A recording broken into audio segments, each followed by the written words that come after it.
اعوذ بالله من الشیطان الرجیم بسم الله الرحمن الرحیم. څنګه تاسو ته پته ده نن د کراچۍ عدالت پروین رحمان په 2013 کې څه کسانو ویشتي وو، د هغې بیا عدالت په خپله باندې نوټس وایستو. نو دې باره کې زه یو څو خبرې کوم. زه په مخه باندې ویډیوګانې ورکوم چې یاره زمونږ په ملک کې قانون نشته. که تاسو وګورئ دې دغه ته وګورئ، دې کیس ته وګورئ، په دې کې کم دی نه انصاف میلاو شو نه دغه میلاو شو. آیا که داسې ملک کې داسې په هر ناپورسان کې هم نه کېږي مړه چې دلته دا کم قانون چلېږي. کومو کسانو چې دا ویشتې ده عدالت په خپله نوټس هم ایستې ده، به چې دا چا ویشتې ده تا له عمر قید سزا ورکړه، مطلب دا دی چې یاره دو دا قتل کلی دی. پروین رحمان دو ویشتې ده چې ویشتې ده، نو قانون خو دا ده یو ملک هم داسې سزا دغه نشته چې زموږ ملک د اسلامي او په هغې کې د قتل سزا د قتل ده په اسلام کې. نو په کار دی چې پانسي وله ورکړي ته، په دې کې څونه انوال دي ټول پانسي کې. دا کم ګپ راایستل شوی دی چې یاره ته راځه او دته عمر قید اوروه او بیا ستا عمر قید سزا څه ده 14 سال. دا د عمر قید څه ده 14 سال بعد به دا بیا راوځي. مطلب دا شپه ورځ ډبل حسابېږي نو 7 کال پس به دا راوځي. دا خو یو ملک داسې قانون خو مونږ چاته نه دی لیدلی چې یاره دا آیا دا که په دې کې یا خو سزا مه ورکوه چې تا ورته وایې چې یاره د قتل کلی دی د پروین شاکر دا کلی دله عمر قید سزا ورکړه. عمر قید سزا ولې بیا ورکړې؟ بیا خو پرېږده چې دا 14 سال بعد بیا راوځي یا 7 سال بعد راوځي. که قتل یې کړی او دا کسان په دې باندې ثبوتونه او دغه راغلي تا نه راباسلو چې یاره دا دغه شي دا دو باندې سزا وخته، نو سزا خو د قتل سزا دا ده چې یاره تاسو ثبوتونه هر څه راغلي ځکه وله سزا راغلې، او د قتل سزا دا ده قتل چې پانسي کا.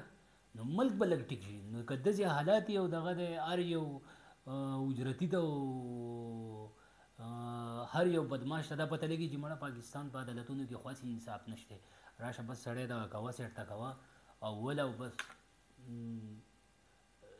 یا عمر قید سزا ده یا به راوځي. بله ورځ به دغه کسان اپیل وکړي چې بهی په ما باندې عمر قید ولې ختلی، ما خو دا شی نه دی کړی، قتل نه دی کړی او د قتل سزا خو دغه ده پانسي ده. نو په کار دی چې مونږ پانسي کړي نو مونږ دا شی کلی نه دی، دو به سبا بله ورځ دا به هم راوځي په بل عدالت کې به اپیل وکړي، سپریم کورټ ته به راشي. دا د ملک قانون او دغه دونه بېحیثې او داسې مړه په هر ناپورسان کې هم نه کېږي. ښه تاسو دغه بل وګورئ رانا شمیم دا چیف جسټس تېر شوی دی، دا وایي سابقه چیف جسټس چې کوم تېر شوی دی د پاکستان سپریم کورټ چې ده ما ته وایي چې په نواز شریف باندې ته دغه وخېږه سزا او د جیل نه مخکې مه راپرېږده چې تا ته ده وویلې او ته نن راپاسې چې یاره دا ما ظلم کړی دی. نو په ټایم کې ته نه پوهېدې، په ټایم کې به دې ویلی وی که نه چې یاره بهی ته به ما ته جج جسوي. ښه چې ته په ټایم کې نه شو ویلی نو تا به نورې فیصلې څنګه کړي؟ تا خو به ټولې فیصلې 2 نمبر کړي نو چې ته دا خبره تا نه شو کولی. نن راپاسې ته نن 15 کاله بعد راپاسې 3 کاله بعد راپاسې چې یاره بهی ما ته چیف جسټس سابقه چیف جسټس دا ویلي چې یاره ته داسې وکړه. نو تا په هغې ورځ باندې ولې نه وي؟ په هغه شپه به دې بیان ورکړی وی چې یاره ما باندې چیف جسټس دا خبره کوي، نو زه دا نه کوم، دا ظلم دی د نواز شریف سره. نو په هغه ټایم کې دې نه ویلي نو زه درته وایم چې ته چیف جسټس بیا څنګه چا جوړ کړی؟ تا به نورې فیصلې څنګه کړي؟ تا خو به ټولې فیصلې خلکو سره دې ظلم او زیاتی کړی. بیا چې ته دا خبره نه شو کولی چیف جسټس ده چې یاره ته د نواز شریف سره ظلم ولې کوې؟ څه چل دی؟ ولې زه خو د دې لپاره نه یم راغلی، ډایرکټ به دې استعفا ورکړی وی. نن راپاسې نن لاړې دغه ته راپاسې او چې یاره ما دا چل کړی نن د دې خبرو نن دا خبرې خو نن ځګی نه نیسي په ټایم کې. نو زمونږ عدالتي سسټم ټوټل تباه او برباد دی.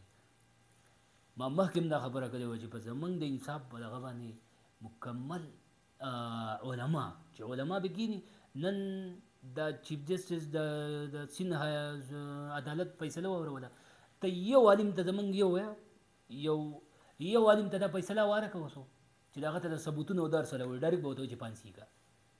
یو عالم ته نه به یې رئیس به هم نه د عمر قید سزا به کې چا راوځي؟ د عمر قید به کوم ځای کې وروره ته سړی عمر قید نه باسه او دغه کوه. نو موږ ته دا وایي چې یاره د انصاف په کرسۍ باندې علما بس دا کېنول پکار دي، د دونه بغیر دا شی حل کېږي نه. که نور ادارو باندې تاسو هر څه کوئ خو د انصاف په کرسۍ باندې تاسو علما کېنوئ چې انصاف راځي که نه راځي. والسلام.